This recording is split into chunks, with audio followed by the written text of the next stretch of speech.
지난 시간 개편한 통상이 머니 첫 회인 한미 FTA 10주년 편이 많은 이들의 관심을 받았는데요. 이를 본 시청자와 관계자분들이 한미 FTA와 통상 현안에 대한 여러 질문들을 주셨습니다. 이 중 한미 통상 관계 전망, 한미 FTA의 기본 정보에 대한 답을 드리고자 합니다.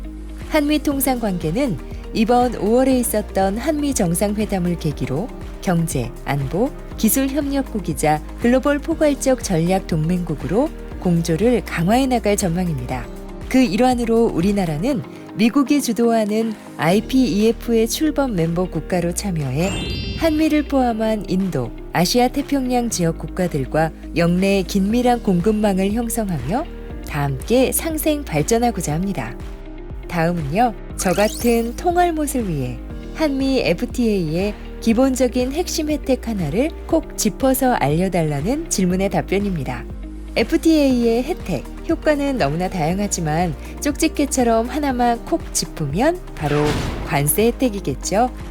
FTA를 체결한 이후 한국과 미국은 상품 및 서비스를 수출입할 때 무관세나 관세 인하 혜택을 볼 수 있게 되었습니다. 그럼 한미 FTA에 이어 오늘의 통상이 머니 주제는 무엇일까요? 이는 지난 시간에 요소수 사태를 예로 들며 언급된 내용 중 하나입니다. 세계보건기구가 팬데믹을 선언한 이후 전염병만 세계를 덮친 것이 아니죠. 글로벌 공급망도 대혼란을 겪게 되었습니다. 지난 2월 러시아의 우크라이나 침공을 계기로 유가와 곡물 등 원자재 가격이 큰 폭 올랐습니다. 세계 공장이라고 불리는 중국 곳곳이 봉쇄되면서 세계 경제와 글로벌 공급망에도 차질이 빚어지고 있습니다. 글로벌 공급망 위기로 경제의 안보가 필요해진 시대가 되었습니다. 이번 통상이 머니에서 이 공급망을 낱낱이 파헤치기 위해 머니가 되는 통상 정책만 펼치는 산업통상자원부 정대진 통상차관보, 통상을 알면 머니 시장도 잘 알게 된다는 3프로TV 김동환, 그리고 여도운 경제 전문 앵커와 함께합니다.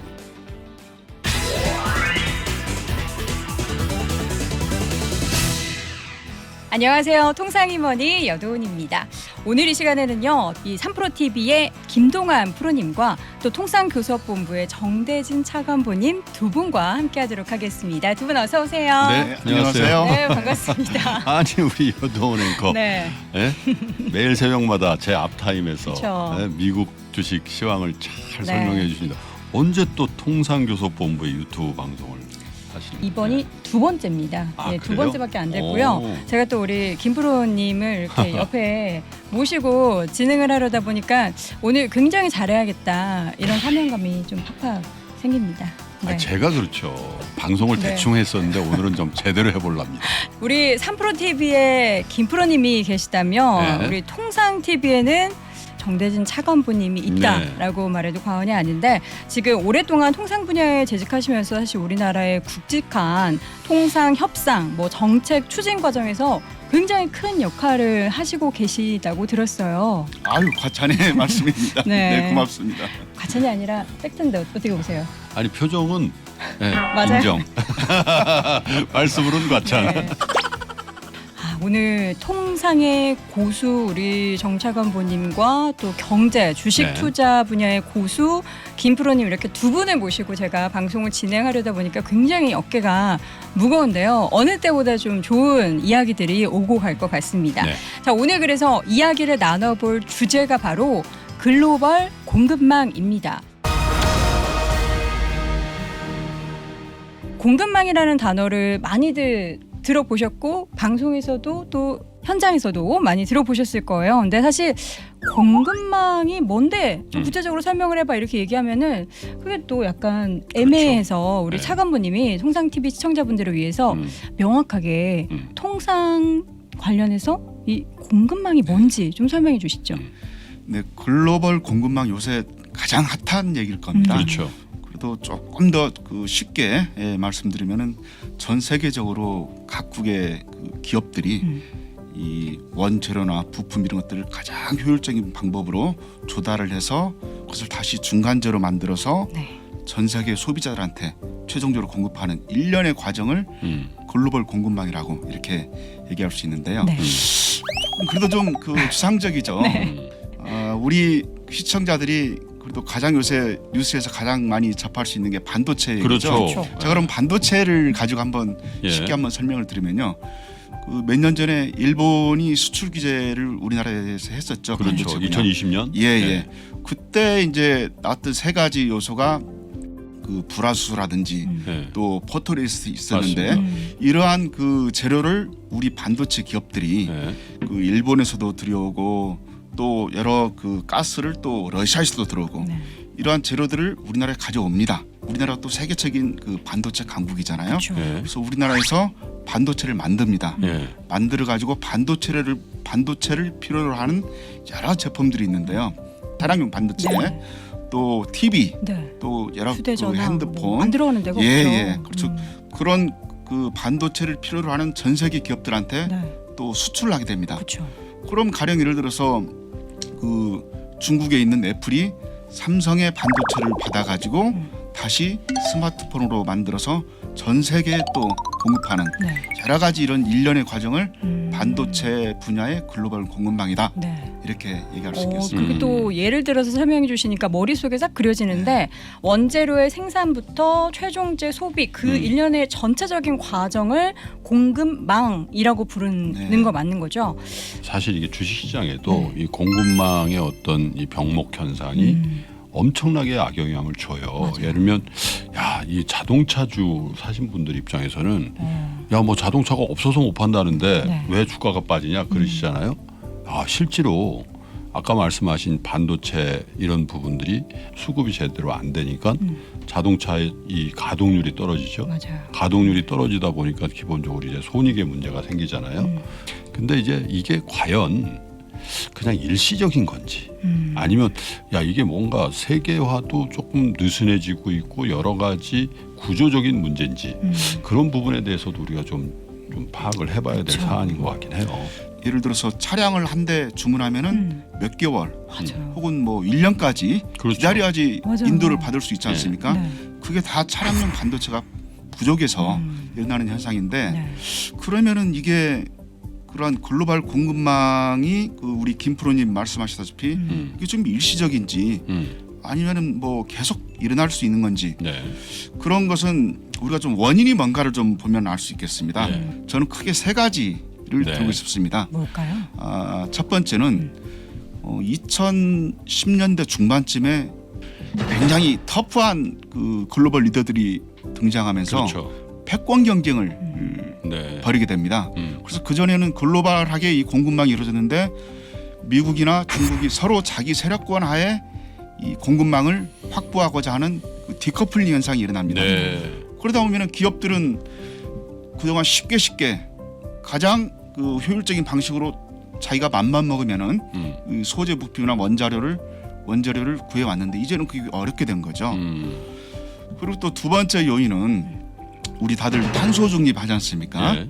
탄소 중립을 장기적으로 우리가 하긴 하는데 그 과정에서 굉장히 우리가 또 전환을 해야 되는 에너지 전환. 네. 과도기가 있습니다. 그러다 보면은 그 탄소를 좀 많이 배출하는 네. 그런 제품들을 이전보다 덜 생산하게 되죠. 그러다 보니까 좀 부족한 상황이 벌어지죠. 대표적인 예가 작년에 우리를 괴롭혔던 그 요소수 맞아요. 부족 사태죠. 석탄 발전을 중국 정부가 강력하게 제한하다 보니까 네. 전기료가 인상이 되고 그러면 전기료가 인상이 되다 보니까 이전에는 요소수를 잘 생산했는데 줄이다 보니까 그 여파가 우리까지 온 겁니다. 그렇죠. 예. 또 세 번째는 아주 결정적입니다. 코로나. 그렇죠. 팬데믹. 코로나가 팬데믹 현상으로 번지니까 도시가 봉쇄되고 도시가 봉쇄되니까 사람들이 이동이 제한되고 그렇죠. 기업이 가동을 못하고 네. 기업이 가동을 못하다 보니까 거기 그 중국에 있는 기업들을 통해서 여러 가지 원재료나 소재 부품을 조달해서 또 네. 전 세계가 다 공장이 돌아가야 되는데 네. 이게 안 된 겁니다. 아주 결정적으로 일어난 겁니다. 그래서 이러한 여러 가지 복합적인 요인들이 이 함께 일어나다 보니까 그렇죠. 지금 우리가 고통을 겪고 있는 겁니다. 이게 뭐 최근 몇 년 사이뿐만 아니라 2010년 그 이전부터 쭉 네. 누적되어 왔던 네. 안 좋은 악재들이 있었고 최근에 2, 3년 사이에는 코로나로 발생된 팬데믹의 영향이 굉장히 그게 결정적이었다. 촉발했는데 그 자. 근저에는 기저에는 네. 뭔가 구조적인 큰 쌓여 변화의 있었다. 방향이 있었다 이런 얘기죠. 네, 그렇습니다. 말씀해 주셨던 그 반도체 공급망 관련해서는 저희가 통상TV에서 4월에서도 네. 좀 다뤄봤는데 반도체 관련된 거 말고 또 뭐가 있을까요, 차관보님? 사실은 이 글로벌 공급망 문제가 이 기업이나 정부에만 해당되는 건 아니고 우리 일반 소비자들, 우리들의 문제다. 이렇게 볼 때 우리가 좀 쉽게 생각을 하면은 혹시 얘기 들어보셨습니까? 네. 그 불고기 마카롱이라고. 불고기 마카롱? 불고기만 마카롱도 있나요? 마카롱이라고 과자 있는데 거기 또 안에 불고기 마카롱이라고. 이상한 거. 사실 여기 대본에는 네. 제가 아는 걸로 돼 있는데 솔직히 모릅니다. 예, 내가, 예. 내가 솔직히 모르는 걸 여기 아는 척하면서 차관보님한테 대답하려니까 솔직히 고백할게요. 저 모릅니다. 네. 제가 좀 네, 말씀을 네, 말씀 좀 해주십시오. 저도 사실 대본 준비하면서 다시 들은 네, 우리 얘기인데 작가님한테 여러 가지 배웁니다. 예, 감사합니다. 우리 워낙 식량이라든지 에너지 쪽에도 굉장히 지금 그 공급망의 교란이 일어나고 있습니다. 그렇죠. 이 특히 농산물 같은 경우에 음.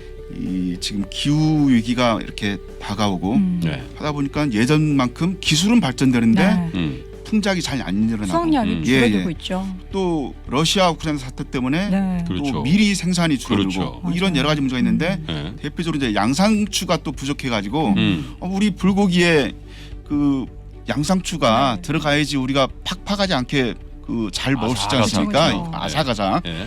근데 워낙 양상추가 비싸다 보니까 네. 양상추를 넣지 않고 네. 그 빵하고 고기만. 고기만 키만. 넣는다. 네. 그래서 마카롱처럼 보여가지고 아. 불고기 마카롱이라고 하더라고요. 근데 어쨌든 이런 뭐 불고기 마카롱이라는 단어가 등장할 정도로 이 식량 관련해서도 공급망 이슈가 그러네요. 있는 건데 대표적인 그 품목 가운데 밀 가격은 우리나라 뭐 빵 가격의 좀 엄청나죠. 직격탄이잖아요. 라면에다가 뭐 그죠? 근데 아직 사실 이게 다 반영된 게 아니잖아요. 빵집 입장에서는 조금 올린 건데 이것뿐만 아니라 지금 여기 평균을 낸 걸 보니까 네. 짜장면 한 그릇에 6,000원, 네. 칼국수가 8,000원. 우리가 서민들이 즐겨 먹는 음식들이 다 그렇죠. 이렇게 밀가격 네. 급등으로 인해서 올랐다라는 얘기예요. 그러니까 우리가 공급망 관련해서 뭐 그 산업 관련한 거지 뭐 나랑 별로 상관없어가 아니라 아니에요. 나의 생활에 굉장히 직격탄이죠. 밀접하다라는 그런 거잖아요. 우리가 네. 내가 접할 수 있는 소비재에 직접적으로 영향을 미칩니다. 그렇죠.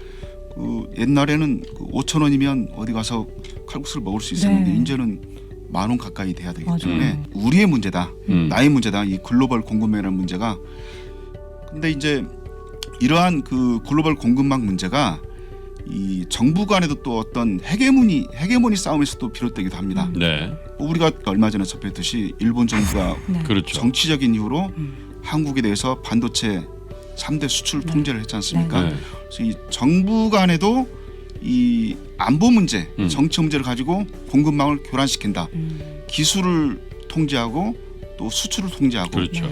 그래서 이 어떻게 보면은 옛날에는 경제와 안보가 분리된 이슈였는데 이제는 경제와 안보가 함께 움직이는다는 면에서 이 글로벌 공급망은 또 경제 안보 이슈와도 그렇죠. 직결된다고 그렇게 그리고 볼 수 뭐 있습니다. 인도만 하더라도 네. 밀 수출 중단했었죠. 거기다가 이제 팜유라고 있어요. 그쵸, 그쵸. 그 라면이고 뭐 다 그 팜유를 써야 되는데 인도네시아 팜유 중단해버리고 네.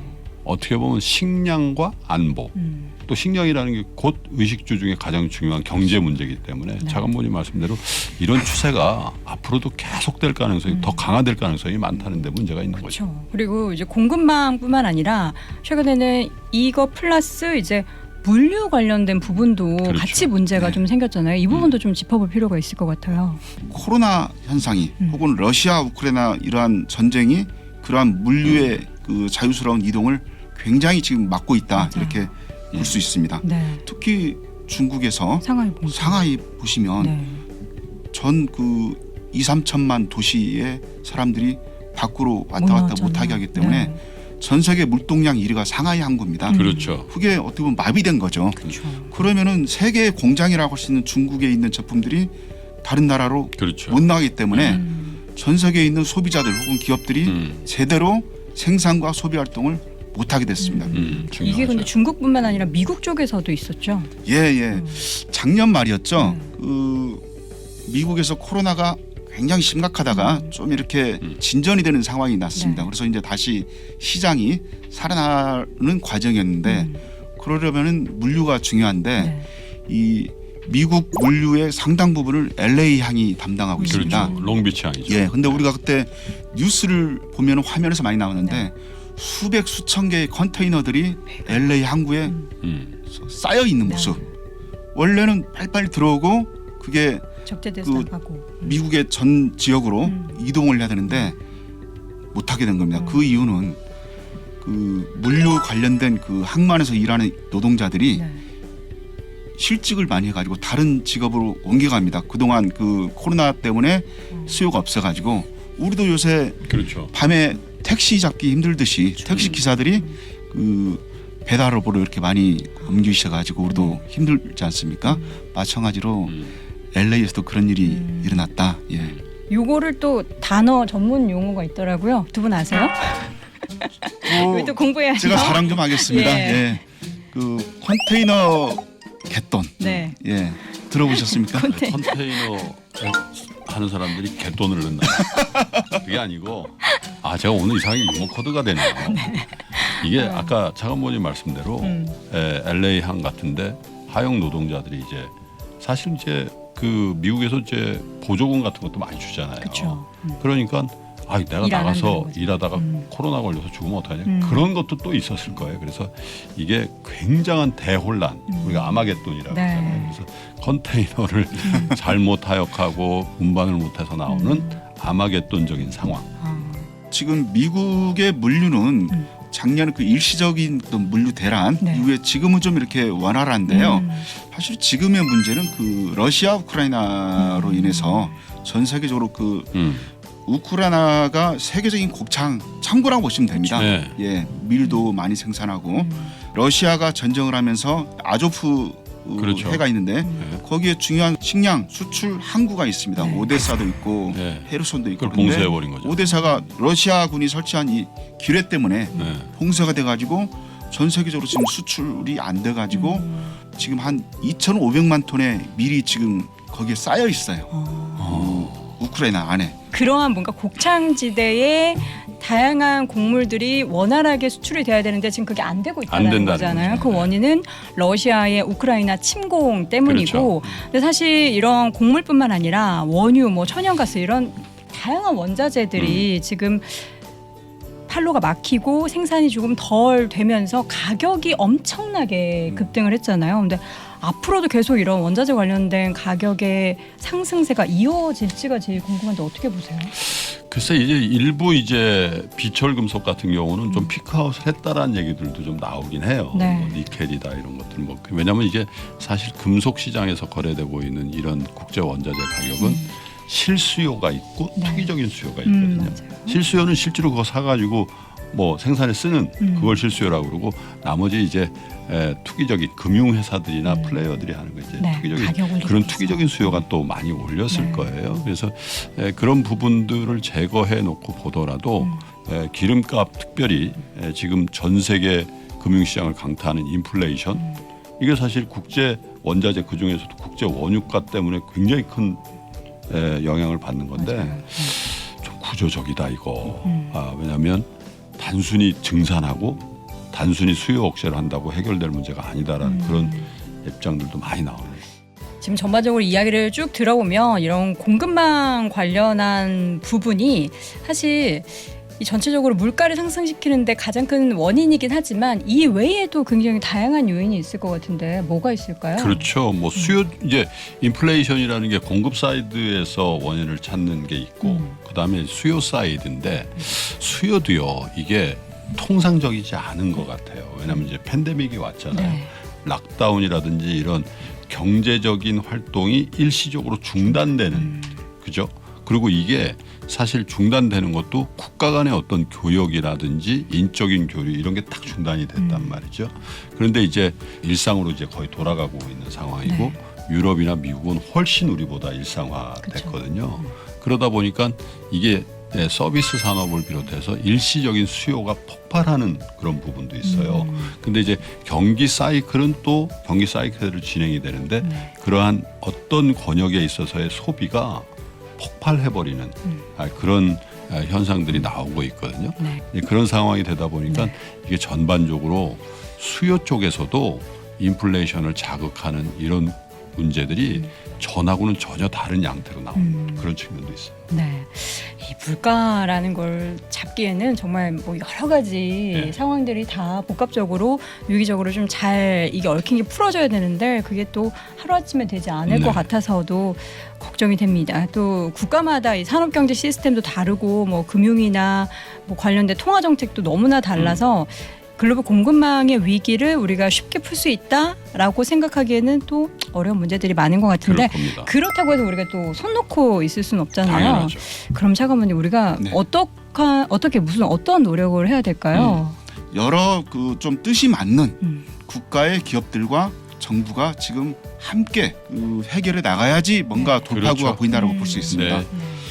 그러면서 지난달 우리 바이든 대통령이 또 방한을 한국을 했죠. 방문했었죠. 예. 그래서 이제 한미 정상회담이 열렸었는데 양국 간에 뜨겁게 얘기됐던 게 이 공급망을 어떻게 해결할 것인가. 뭐 미국도 해결해야 되지만 한국도 해결해야 되고 그렇죠. 양국이 해결해야 되지만 또 전 세계적인 걸 해결할 때 양국 정부가 어떻게 이 뭔가 주도적으로 할 수 있을지 그런 그 고민을 많이 했고 그 우리는 산업통상장관, 예. 미국은 상무장관이 이 공식적인 공급망 해결 창구를 새로 만들었습니다. 그래서 앞으로 양국이 주도를 하고 또 필요하면은 우리 IPF라고 들어보셨죠? 네. IPF 지금 한 14개 나라들이 이제 참여를 할 예정인데 거기서 함께 이 공급망 문제를 한번 해결해 나가보자 이런 얘기들이 오갔습니다. 방금 전에 말씀해 주셨던 그 인도태평양 경제 프레임 그 IPEF가 실질적으로 우리 공급망을 안정화할 수 있는 좀 방안이 될 수 있을지 궁금한데 어떻게 보세요? 이 IPF를 출범시킨 목적 자체가 이 공급망을 좀 안정시키자라는 목적에서 예. 출발을 했습니다. 네. 두 가지를 말씀드리면은 일단 인도태평양 지역의 14개 나라들이 네. 참여하게 됩니다. 그러면은 우리가 그동안 일부 특정 국가에 의존하게 됐는데 이 구매처라든지 이런 것들을 갖다가 굉장히 다양하게 이렇게 우리가 확보할 수 있다라는 측면에서 안정을 취할 수 있고요. 참여 국가들 간에 이 논의되는 핵심 그 공급망 그 논의의 핵심의 조기 경보 시스템이라든지 그다음에 여러 가지 그 핵심 품목의 정보 교류 이런 부분들이 포함될 가능성이 많습니다. 그런 것들이 좀 원활하게 실제로 작동이 되면은 우리가 작년에 겪었던 제2의 그 요소수, 제3의 요소수 사태는 충분히 우리가 좀 막을 수 있지 않느냐 이렇게 보고 있습니다. 네. 근데 차관보님 한 가지 걱정이 IPEF에 사실 우리 최대 교육 중국이 빠져 있단 말이죠. 네. 중국이 IPEF에 안 들어가 있는데 우리가 여기 들어갔을 경우에 중국과의 어떤 관계 이거 어떻게 봐야 됩니까? 중국 문제에 대해서는 예. 여러 가지 우려가 그 언론을 통해서도 제기되고 있고 네. 그런데 그렇죠. 저는 이 자리에서 말씀드릴 수 있는 게 기우다 네. 이렇게 말씀드리고 싶습니다. 예. 안미 경중 들어보셨죠? 네. 안보는 미국이고 경제는 중국이다. 이렇게 그 얘기를 해왔는데 지금 최근에 이제 바이든 대통령 방한하고 나서 사람들이 또 안미 경미라는 얘기를 합니다.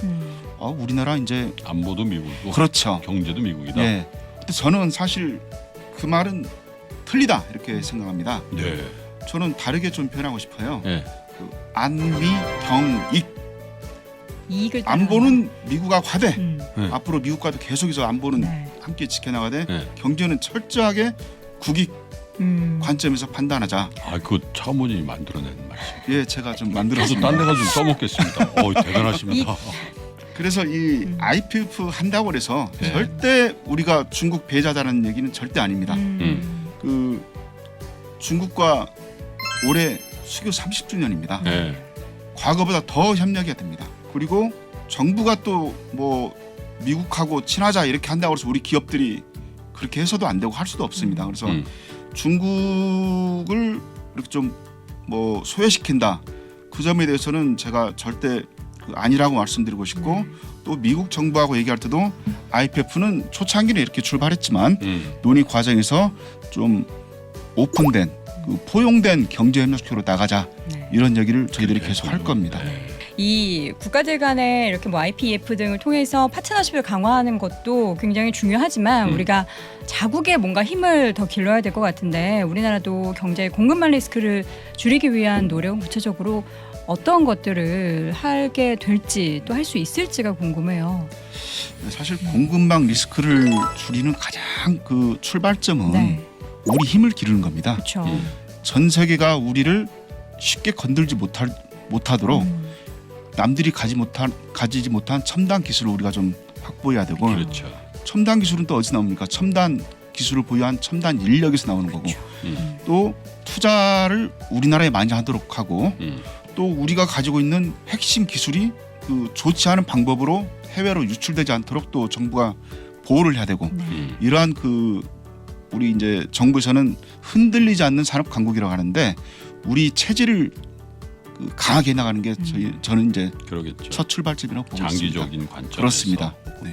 우리나라는 강인한 국가니까 또 앞으로도 이러한 좀 공급망 관련한 위기 속에서도 잘 이겨낼 수 있다. 그리고 결론을 지어보도록 하겠습니다. 오늘 또 공급망 이야기하다 보니까 벌써 마칠 시간이 네. 아쉽게 됐습니다. 사실 뭐 중요한 얘기이기 때문에 저희가 밤샘 토론을 해야겠지만 이제 두 분은 보내드려야 되니까 마지막으로 우리 통상TV 시청자분들을 위해서 한 말씀씩 들어보도록 하겠습니다. 먼저 차관보님.